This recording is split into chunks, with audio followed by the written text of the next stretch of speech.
Bapak Ibu, karena waktunya terbatas nanti bisa dilanjut, tapi kita akan mendengarkan pemateri yang ketiga dan keempat, yaitu kepada yang terhormat Bapak Dr.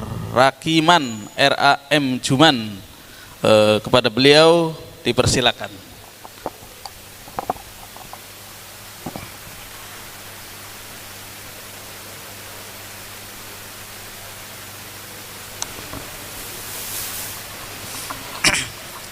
Baik, Assalamualaikum warahmatullahi wabarakatuh. Bisa ditampilkan dalam 2 minggu ketika ada informasi saya diminta untuk menjadi salah satu narasumber bedah buku ini, saya coba buat 2 makalah, buat 2 tulisan. Yang ini khusus terkait dengan tema kenabiannya. Dan yang satu lagi, mohon yang satu laginya dulu, yang terkait dengan buku itu sendiri, buku Profesor Hajam. Nah ini, jadi saya sudah buatkan dalam 1 minggu itu 2 file. Secara taktisnya, saya memang fokus ke kenabiannya, sudah ada di 1 file tadi. Nah ini adalah yang terkait dengan khusus buku Profesor Hajam. Seperti tadi yang disampaikan Pak Eki, saya juga sebenarnya halaman per halaman ingin menyampaikan itu, tetapi karena waktunya terbatas, saya mungkin akan sampaikan yang poin-poinnya saja.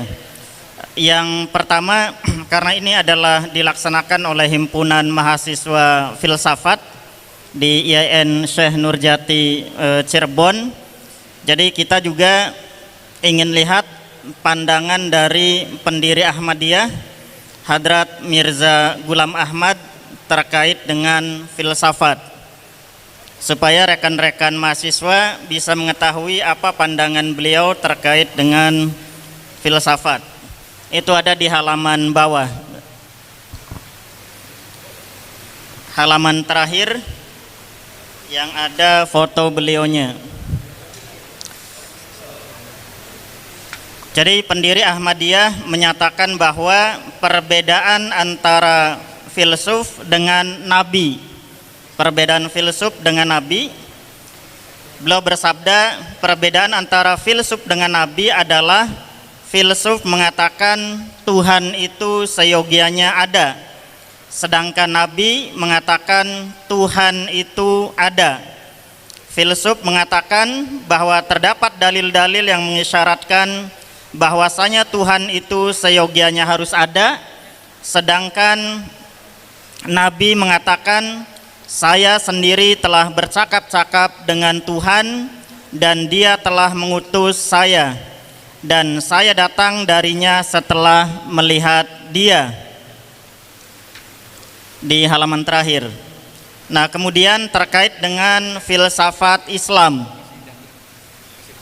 pendiri Ahmadiyah menyatakan bahwa asas filsafat Islam sesuai dengan metode induksi. Beliau bersabda, asas-asas suci Islam adalah asas-asas yang terbukti bermutu kamil di atas batu uji filsafat ataupun induksi. Bahkan saya telah berkali-kali mendalami Al-Quran Al-Karim yang disebut fi kitabim maknun. Kitab maknun, kitab bumi dan langit yang terselubung, yang tidak setiap orang kuasa atau mampu membacanya.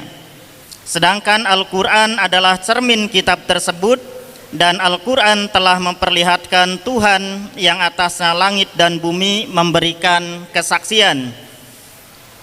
Nah dan seterusnya. Jadi ini terkait dengan filsafat itu sendiri. Nah kemudian kita juga ingin lihat pandangan pendiri Ahmadiyah mengenai Hadrat Syekh Al-Akbar Muhyiddin Ibnu Arabi, supaya kita tahu bagaimana pandangan beliau. Itu ada di halaman atas lagi.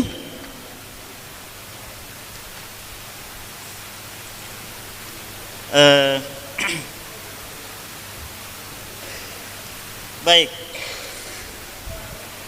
Jadi beliau bersabda mengenai Syekh Al-Akbar Muhyiddin Ibnu Arabi bahwa sebelum Syekh Ibnu Arabi tidak ada yang dinamakan wahdatul wujud. Kemudian beliau juga bersabda, beberapa tokoh utama mereka dari Bayazid Bustami sampai Shibli dan dari Zunnun Misri hingga Muhyiddin Ibnu Arabi, umumnya ucapan-ucapan mereka adalah demikian, yakni ada sebagian yang secara zahir mengarah pada hal itu dan ada yang terselubung. Saya secara terbuka ingin mengatakan bahwa kita tidak berhak untuk memandang mereka dengan pandangan cemooh.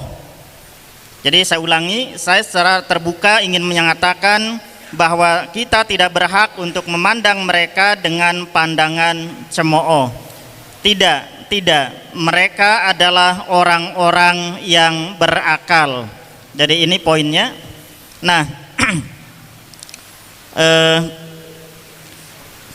saya ingin masuk ke poin-poin dalam buku Profesor Hazam. Yang pertama dari Prakata halaman 5 Romawi. Di sana beliau mengutipkan satu ungkapan dalam bahasa Arab, idza tama syai'an bada'a naqsuhu. Jadi beliau berharap bahwa dengan terbitnya, dengan keluarnya buku tersebut, maka itu tentu saja akan banyak kekurangan yang akan terlihat, dalam tanda petik ya, kekurangan yang terlihat. Tadi Pak Eki sudah menyebutkan beberapa kekurangan, typo dan lain-lainnya, atau catatan kecil menurut Pak Eki, dan itu memang harus kita akui. Nah, oleh karena itu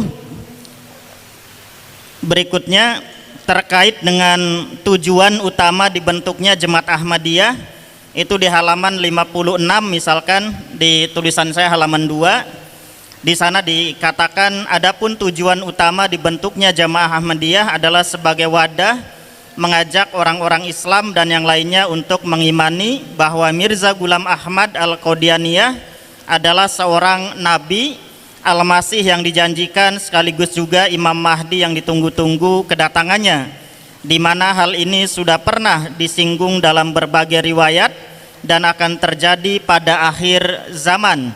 Kelompok ini pun menganggap bahwa orang yang tidak masuk kelompoknya termasuk ke dalam golongan orang-orang yang kafir. Nah, kita ingin memberikan catatan lain, apa tujuan dibentuknya Jemaat Ahmadiyah ini dalam sabda-sabda ucapan pendiri Jemaat Ahmadiyah sendiri. Nah, itu di halaman berikutnya disebutkan, pendiri Jemaat Ahmadiyah mengatakan bahwa jemaat ini telah didirikan dengan maksud supaya dunia memperoleh ma'rifat ilahi dan mengenal hakikat serta dampak daripada doa. Jadi itu poinnya, ma'rifat ilahi dan doa. Kemudian adapun keinginan Allah Ta'ala untuk mendirikan jemaat ini, tujuannya adalah supaya makrifat hakiki yang telah hilang di dunia ini dan ketakwaan serta kesucian sejati yang sudah tidak ditemukan lagi di zaman ini kembali ditegakkan. Ini kutipannya jelas. Jadi tujuan pendirian dari Jemaat Ahmadiyah. Nah, kemudian tadi juga disinggung terkait kata kafir. Kata kafir ya, bahwa pendiri Ahmadiyah dituduh mengafirkan pihak lain. Nah, pendiri Jemaat Ahmadiyah ketika ada seseorang yang menanyakan, beliau menjawab bahwa kafir artinya mengingkari tatkala orang-orang ini tidak mempercayai seorang ma'mur minallah atau utusan yang diperintahkan oleh Allah dan melontarkan caci makian serta ingkar, maka masalahnya tidak akan berhenti sampai di situ, melainkan ada pintu pembukaan dan lidah pun terus saja mengalir, dan perlahan-lahan taufik untuk melakukan amal-amal baik pun akan sirna. Nah, itu jadi ujung-ujungnya akan menuju kepada kehancuran amalia. Berikutnya di sini di halaman 56 di makalah saya halaman 4, itu juga menyinggung sejarah Ahmadiyah. Beliau mengutip juga dari tulisan pihak lain menyebutkan buku Ainah Sadakat halaman 35. Jadi perlu saya jelaskan karena beliau juga ada di sini. Jadi Ainah Sadakat itu aslinya dalam bahasa Urdu, ditulis oleh khalifah yang kedua untuk memberikan penjelasan proporsional terkait dengan split atau perpecahan atau perpisahan antara Jemaat Ahmadiyah dengan Qadian dan Lahore. Jadi ya mudah-mudahan nanti Prof bisa dapat bukunya walaupun masih dalam bahasa Urdu ya. Ada juga yang dalam bahasa Inggrisnya. Nah, kemudian ada juga tadi typo atau data-data yang keliru. Misalkan di sana disebut Hadrat Muslih Ma'ud itu adalah putrinya. Nah, ini juga harus diperbaiki, itu bukan putri pendiri Ahmadiyah tetapi putra. Demikian pula putrinya yang dijuluki Al-Muslih Al-Ma'ud, itu harusnya putranya. Nah, kemudian tahun-tahun itu juga ada yang typo atau keliru, 1914 menjadi 1941 misalkan, dan seterusnya. Nah, yang berikutnya, teori Ibnu Arabi tentang Wihdatul Wujud mendapat kritikan dan kecaman dari para kalangan fuqaha karena istilah Wihdatul Wujud yang dipakai Ibnu Arabi berkonotasi negatif, sehingga kalangan fuqaha mengklaim bahwa Ibnu Arabi dianggap kufur, zindik dan bid'ah. Tapi bagi Ibnu Arabi dan para pengikutnya, hal ini justru direspon positif. Nah, ini di halaman 61 buku itu yang versi saya, atau halaman 4 di makalah saya ini. Tadi sudah saya sebutkan bagaimana pandangan pendiri Ahmadiyah mengenai Ibnu Arabi, dan juga tadi disampaikan oleh Prof. Hazam terkait dengan kedudukan Ibnu Arabi, menambahkan bahwa seorang nabi itu lebih sempurna dalam hal ubudiyahnya daripada santo atau wali, sedangkan santo atau wali itu lebih sempurna dalam hal rububiyahnya daripada nabi. Cara pandang Ibnu Arabi yang unik ini, atau lebih tepatnya menyamakan Rasul, Nabi dan Santo di dalam klasifikasi yang sama di dalam satu unsur umum yang menyatukan mereka. Unsur ini menjadi prinsip aktif yang berkaitan dengan wahyu dan inspirasi. Nah, pendiri Ahmadiyah juga pernah menyampaikan hal seperti ini ketika ada seseorang yang bertanya, jadi apakah Huzur, apakah Tuhan adalah sebagai wali? Apakah sebagai wali? Pendiri Ahmadiyah menjawab, kapan pula kami mengatakan bahwa kedudukan kami adalah kedudukan yang dimiliki oleh Rasulullah Shallallahu Alaihi Wasallam. Akan tetapi engkau tidak mengetahui kedudukan wali pun tidak kalah kurang. Bahkan menurut sebagian orang kewalian itu lebih tinggi lagi. Klop ya. Oke. Sebab kewalian merupakan sarana bagi kecintaan, qurub dan ma'rifat, sedangkan kenabian adalah suatu jabatan. Jadi istilahnya beda. Tadi ubudiyah dengan rububiyah kalau Ibnu Arabi. Tapi intinya hampir sama. Nah, di sini pendiri Ahmadiyah menyatakan juga orang Yahudi berakidah bahwasanya Hadrat Ibrahim adalah seorang wali dan melebihi segenap nabi. Kami bahkan beranggapan bahwa melangkahkan kaki satu langkah saja keluar dari Rasulullah Shallallahu Alaihi Wasallam merupakan suatu kekafiran. Kepada kami telah turun ilham, kulu barokatin min Muhammadin, segenap berkat ini berasal dari Muhammad Shallallahu Alaihi Wasallam. Kami tidak keluar dari lingkup itu, karena keluar dari lingkup mengikuti Rasulullah Sallallahu Alaihi Wasallam adalah kekafiran. Kemudian beliau juga melanjutkan, orang-orang karena hatinya terselubung tabir menjadi resah terhadap kata wahyu. Jadi ini, karena di hati mereka ada selubung tabir, mereka menjadi resah terhadap kata wahyu. Jika tidak, mereka tahu bahwa sudah tertulis bahwa lebah pun menerima wahyu. Bahkan Syekh Abdul Qadir Jailani menuliskan bahwa seseorang yang padanya tidak pernah turun wahyu, dikhawatirkan bahwa akhir kehidupan mereka itu akan tidak baik. Makrifat kamil tidak akan dapat diperoleh tanpa mukalamah mukhotobah. Nah, itu hampir sama tadi yang disampaikan Prof. Hajam. Nah, kemudian kita juga lihat di halaman 71 di makalah saya halaman 7.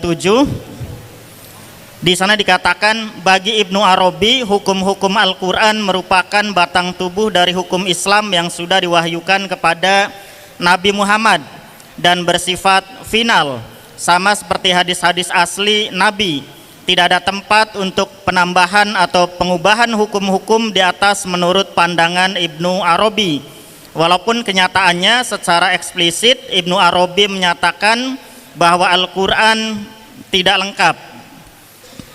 Para wali atau santo pun punya wahyu-wahyu yang sama sebenarnya dengan Al-Quran itu sendiri, tapi mereka tidak bisa menambah atau mengubah hukum-hukum Islam dengan cara apapun. Nah, pendiri Ahmadiyah juga menyampaikan hal ini. Beliau bersabda, ringkasnya Al-Quran Syarif adalah suatu mukjizat yang sebelumnya tidak pernah ada setara dengannya dan tidak pula akan ada hingga akhir zaman. Pintu karunia serta berkat-berkatnya senantiasa akan terbuka dan dia akan tetap menonjol serta bercahaya di setiap zaman seperti di masa Rasulullah Shallallahu Alaihi Wasallam.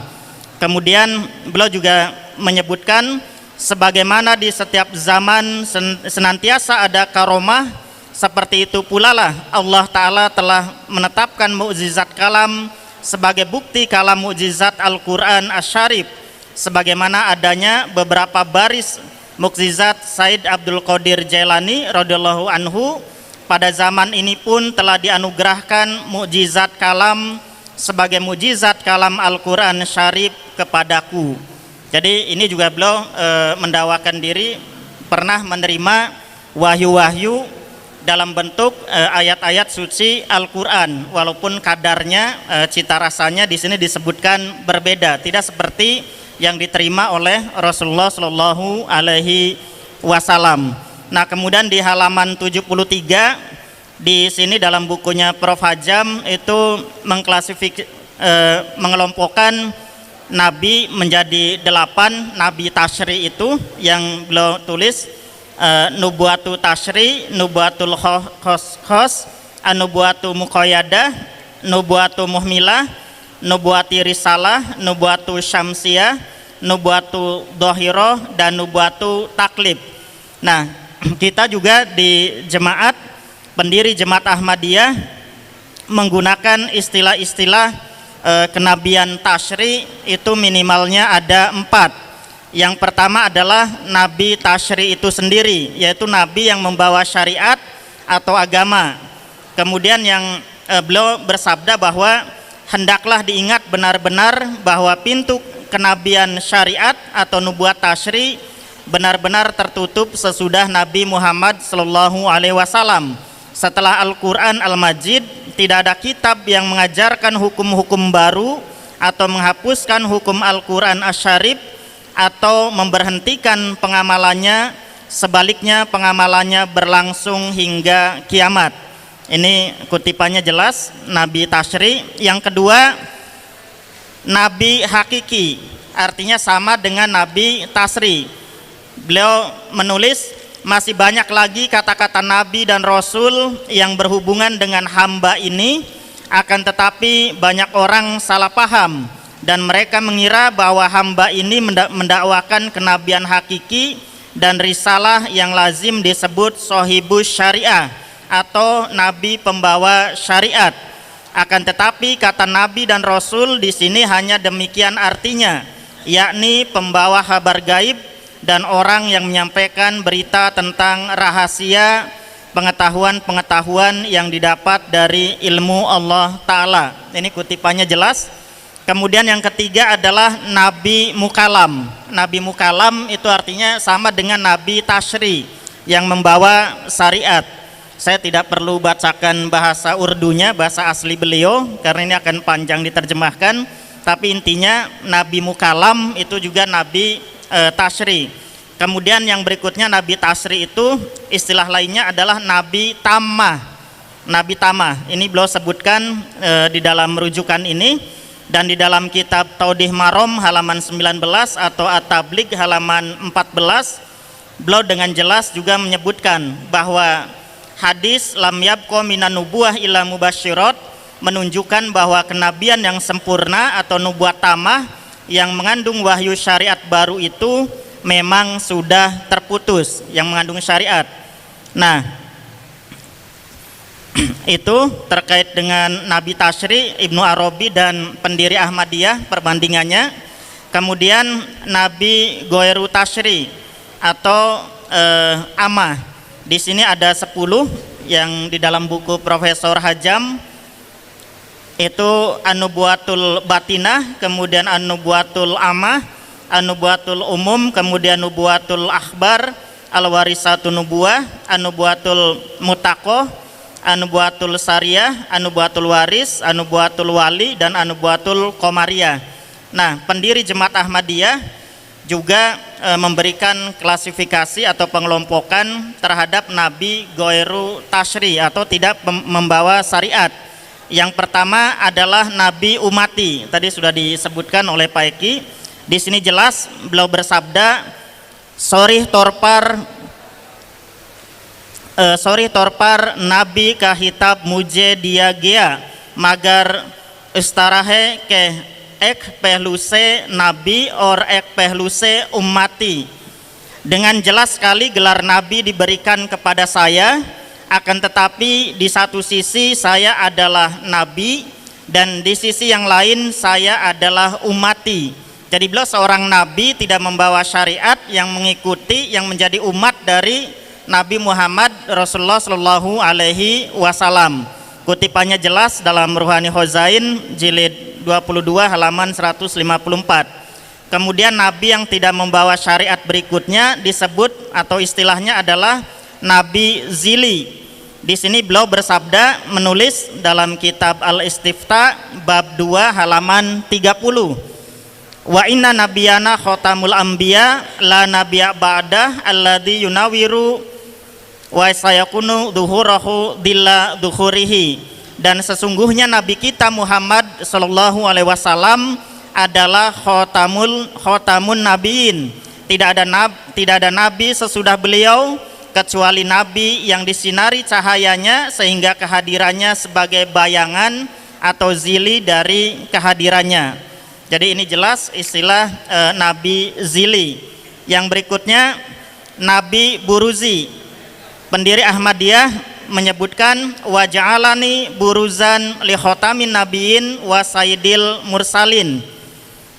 Beliau bersabda, dan dia Allah telah menjadikan saya sebagai cermin atau buruzi dari khotamun nabiyyin dan penghulu para rasul, yaitu Muhammad sallallahu alaihi wasallam, dalam khutbah ilhamiyah bab 5 halaman 50. Nah, yang terakhir nabi yang tidak membawa syariat diistilahkan Nabi Majasi.